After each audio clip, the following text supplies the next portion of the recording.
Hello, welcome to Lemon Series, where we talk movies, television, and wrestling. I'm, of course, Lemon himself, Zeke Lemon, and this is my review for Friday Night SmackDown. But before we get into that, let's get the house clean out of the way. Sharm, leave a like, comment below, and know your thoughts on Friday Night SmackDown. Of course, hit the subscribe button as it helps me grow into my YouTube career. I would greatly appreciate now all that out of the way. Let's get into it, shall we? So yeah, this episode of SmackDown wasn't that great to me. In fact, I would almost say it was bad, but if it wasn't for the main event segment, then yes, I would have been like, yeah, no, this is an episode that you could just skip.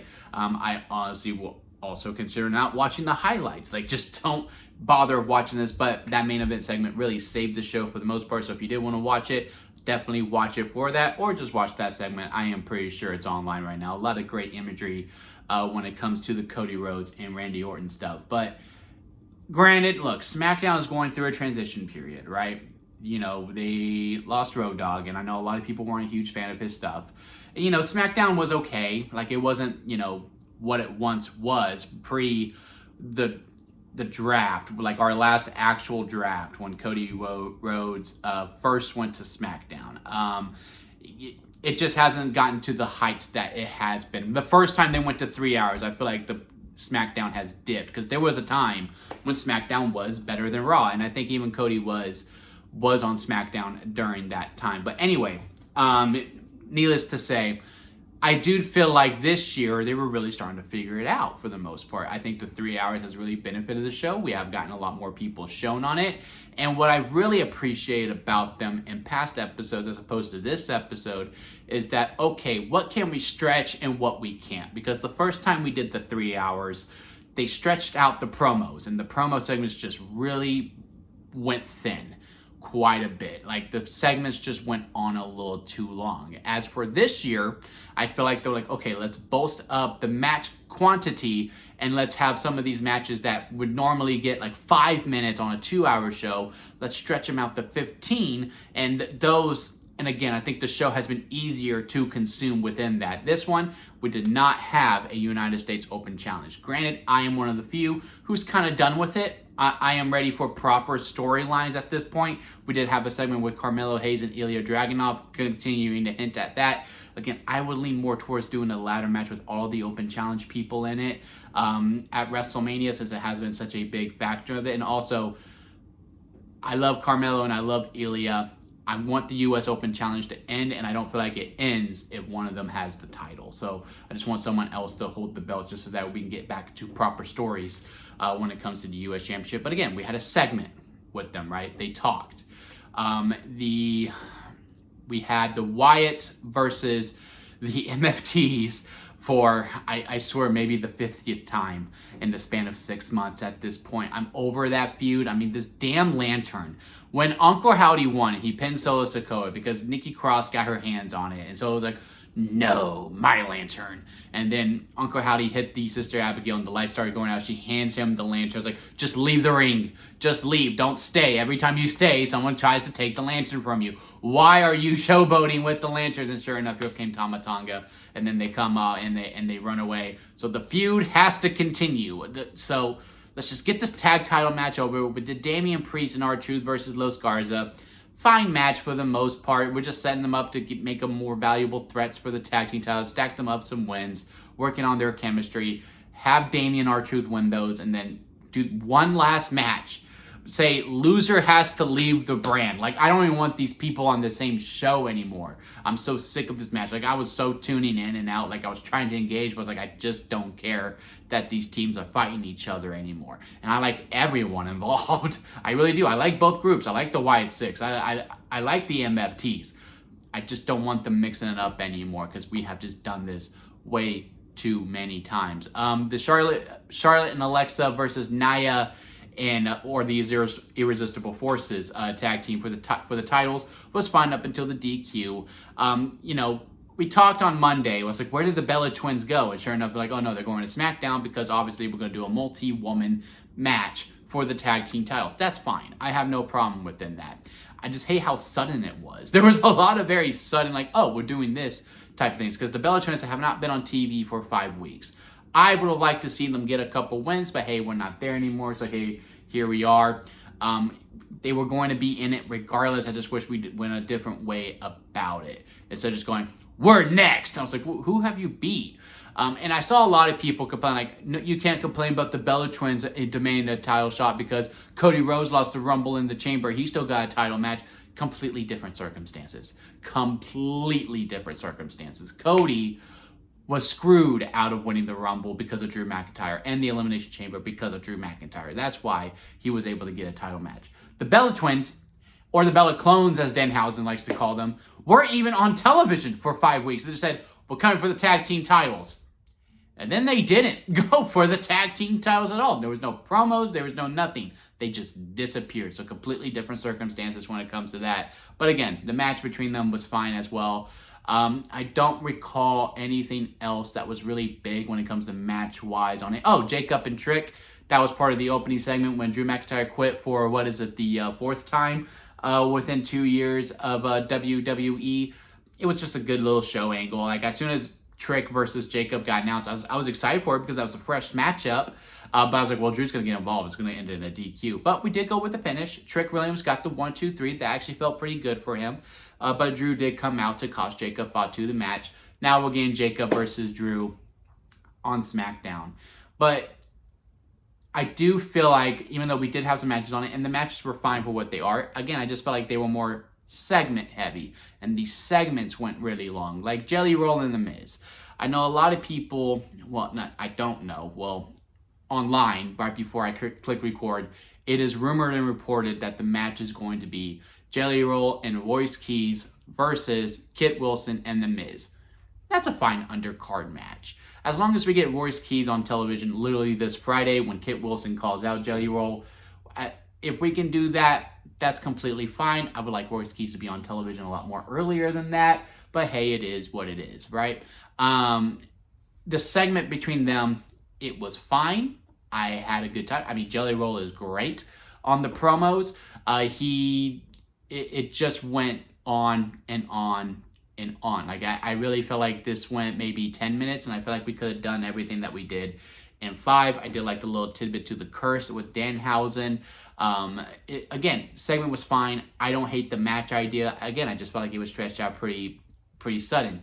Same with Tiffany Stratton and Julia. Like, when Julia was like, Tiffany, you talk about how you've been wanting my title, but you need to get through Kiana first. I was like, where did that come from? At what point did Tiffany say, I want the U.S. title? Sure, she wants gold. I ain't mad at that. And we did tease that before Tiffany lost the title. Like, they had some conversations when she was the women's champion before she lost to Jade. I was like, okay, so there's something being built there. She'll lose the women's title, but she'll go for the U.S. title. Literally, in my part 1 video, I said Julia versus Tiffany. But here, I was just like, when did Tiffany say recently when she wanted to go for the title? At first, I thought they got the promos mixed up. But when Tiffany pushed Chelsea out of the way, which was really funny, and I like that, it was a good little callback to when Matt Cardona, or formerly known as Zack Ryder, got pushed off by Kane. I just thought it was really funny. But she was walking out to the ring. It's like, so no, she was meant to go second. But I would have liked it earlier on if Tiffany was like, I want the U.S. If it was Tiffany first, like she's having a conversation with Nick Aldis or something, and then we got the Julia promo. It just felt very sudden. And then the match between Tiffany and Kiana, again, it was fine for the beginning portion, but then once Chelsea Green came out, it just got a little too chaotic for me. And then Tiffany does get the win. I am liking that we are protecting Kiana James because clearly WWE does see something in her. Again, I think post-Mania, we do need to break them up and they need to go their own directions. But, again, it just became very messy, and it just felt like there wasn't no clear direction. So is it going to be Julia versus Tiffany Stratton one-on-one at WrestleMania? That's what's rumored. But Chelsea Green keeps getting involved. I know she's injured, but why would she keep getting involved if she's not going to be involved in the match whatsoever? Is Alba Fire going to be in that? Is it going to be a Fatal 4-Way? We're going to throw Kiana in there. Like, I just want clear direction. Like, it's the same thing with the Jelly Roll stuff, too. And a bunch of other matches. Like, the only ones that are outside of the main 4 that are already confirmed. We know Brock Lesnar is going to have a match at WrestleMania, and we can pretty much lock Finn Balor versus Dominic Mysterio, right? After that, everything's really up to date. We could assume Jelly Roll is going to have a match. And, we heard the rumor of that it's going to be Royce Keys versus Kit and Miz. But it could very well be Danhausen that teams up with Jelly Roll. I say make Danhausen the special guest referee. I think that would just send the match over the top for me, where it's just like super goofy wrestling. My dad would hate that match because he likes to take everything super seriously when it comes to wrestling, but I'm all for the goofiness, so yes, bring it. Put Danhausen in the black and white striped shirt. Or I guess it's just gray now, what WWE does. But again, there's no clear direction for that. There's no clear direction for the women's US title. I am pretty sure the WWE tag team titles are not going to be featured. What are we going to do with the women's tag team titles? Again, we see the marks being there, but now that we are going to be 4 weeks out from the week of WrestleMania, I do think this week we need to start announcing more matches and make them more confirmed. And again, it's just that frustrating part, especially when it comes to WrestleMania. I heard a lot of people saying it doesn't really feel like WrestleMania season outside of the 2 main events. And I guess that's fair to say. But I'm so accustomed to it. Like, again, 39 and 40, we got really spoiled. And there was a lot of new people that came in. So for a lot of people, you know, these past 2 roads don't match up to those. So therefore, they feel a little bit of fatigue on that. That's fair. But again, the 2 main event segments to me have really established it as a Mania season, because I think WWE has just realized, look, the undercard doesn't have to necessarily be great. As long as we nail the main events and people want to see the main events and the main events deliver on the actual show, people will say it's a good WrestleMania. And, you know, later on in time, then maybe people will say, hey, maybe this Mania isn't as great as it is to others. Because honestly, when you think back to the 41 WrestleManias, which ones really stand out to be great? There's 40, right? Most recently, that was like, oh, that one's an amazing one. I would put 39 in that conversation. I would put 17, of course, that one is marked as one of the greats. WrestleMania 30, I rewatched recently, and again, like, if it wasn't for Daniel Bryan again at that moment, I don't think it's necessarily great either, but also, that's when the streak was broken, and we all know how much I love The Undertaker, so maybe there's some bias towards there too. I also remember 28 being remembered as this great one, but again, if it wasn't for the 2 matches, the end of an era and once in a lifetime, that Mania ain't all of that, really. Same with 29. I can go on and on and on. So I think this Mania is going for par for the course. Yes, I wish Rhea and Jade would say more than I'm that bitch. And we still have time for them to get into that. Maybe they need a brawl. You know what I mean? I would assume we're going to do Michin versus Rhea next week, or maybe BFAB versus Rhea, just to knock some respect into her. I still think that this whole Jade storyline got really halted by Michin's injury. Because I do think the plan was, and I'm going to say it out loud, that WWE was thinking, well, what made Jade Cargill work in AEW? Oh, she had these 2 girls with her. So what can we pair Jade Cargill with? Oh, we have Michin and BFAB. Okay, but what's WWE's spin on it? Okay, let's have them hate her first. But then Jade beats them so bad into submission that they think they need to be put in line. But Michin was out for 3 months, so they weren't able to continue that on. So they're trying to rush that, so that way she does have them. I mean, if you saw in the background, I forgot who was mainly talking. It was the Motor City Machine Gun segment where we're teasing them to break up, which we shouldn't do. They should just go to Monday Night Raw. But in the background, while they're talking, you do see BFAB and Jade Cargill having a conversation, and it's very civil. And they walk away together as well. And this is after Michin goes, I don't need your pity. And Jade will not give pity. If you lose, she'll say, no, you suck. So that will respond to Michin. I think there is a lot to be there for that. But it just feels like, okay, we're trying to do 2 stories at one time. And also, no, I'm not going to say it because I don't really know them. I do feel like the parties have moved on from everything that happened online. But I do feel like maybe there is some dirty laundry that's still lingering on from there. And like there's a little bit of walking on eggshells in a way. And it just feels a little bit watered down to me. But again, if we are to do that, I do kind of see the direction. So I'm willing to buy it into it a little bit more.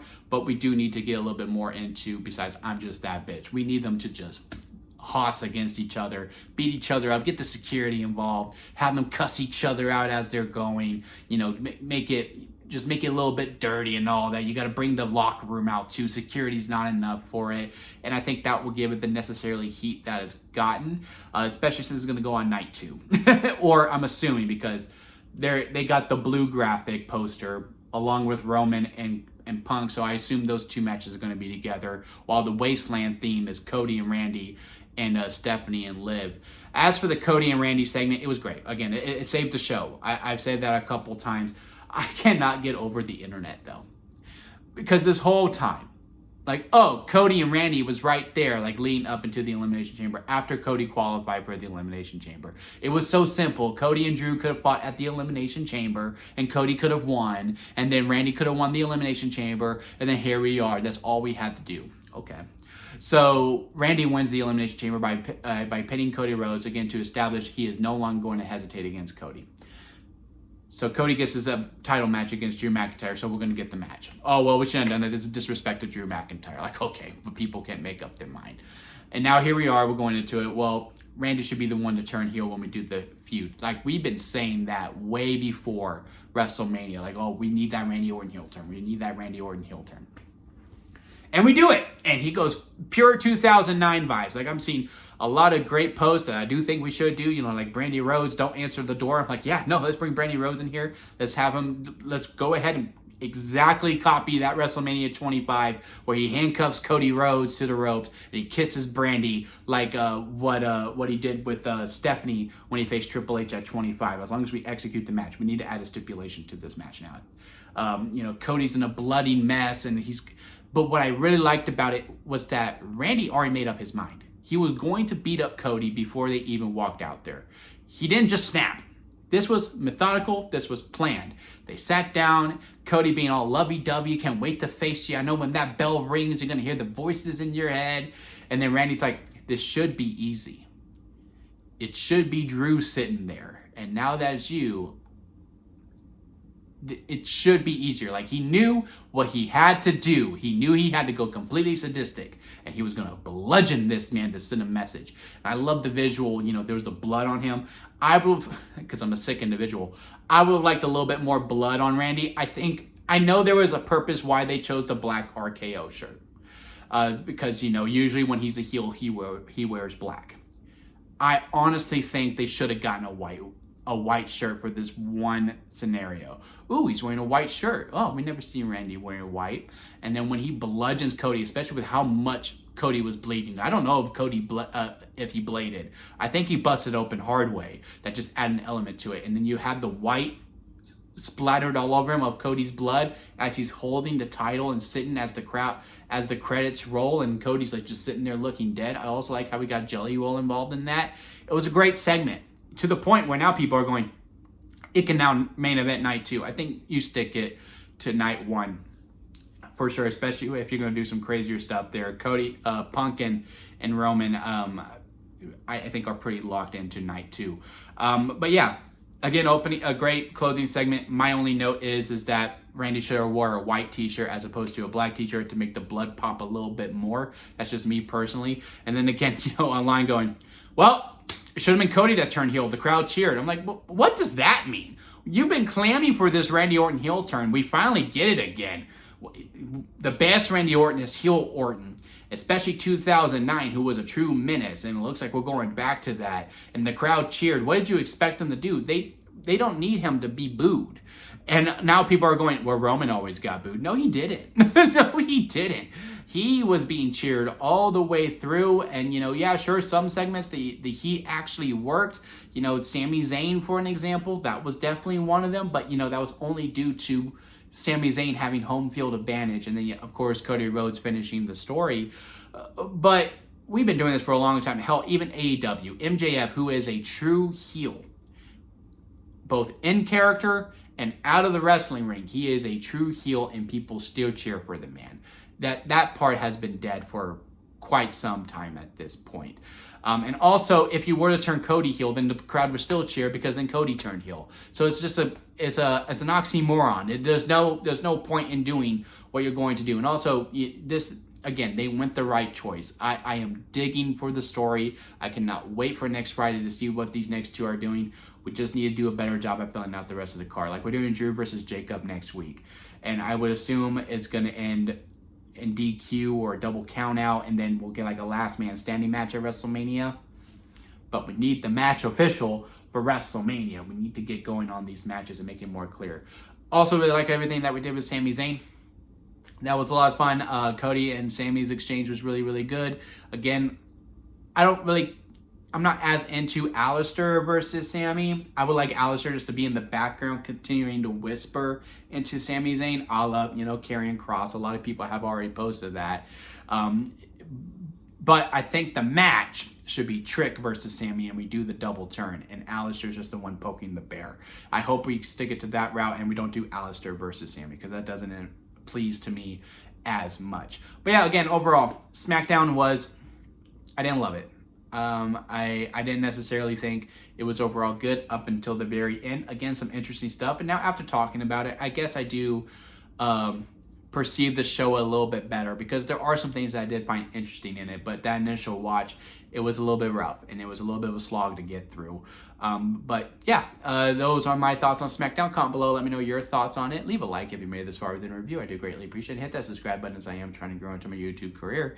And don't forget to squeeze the days, guys, because life is too short not to give you. Also squeeze every opportunity that you can. Until next time, I'll see you here at Lemon Studios.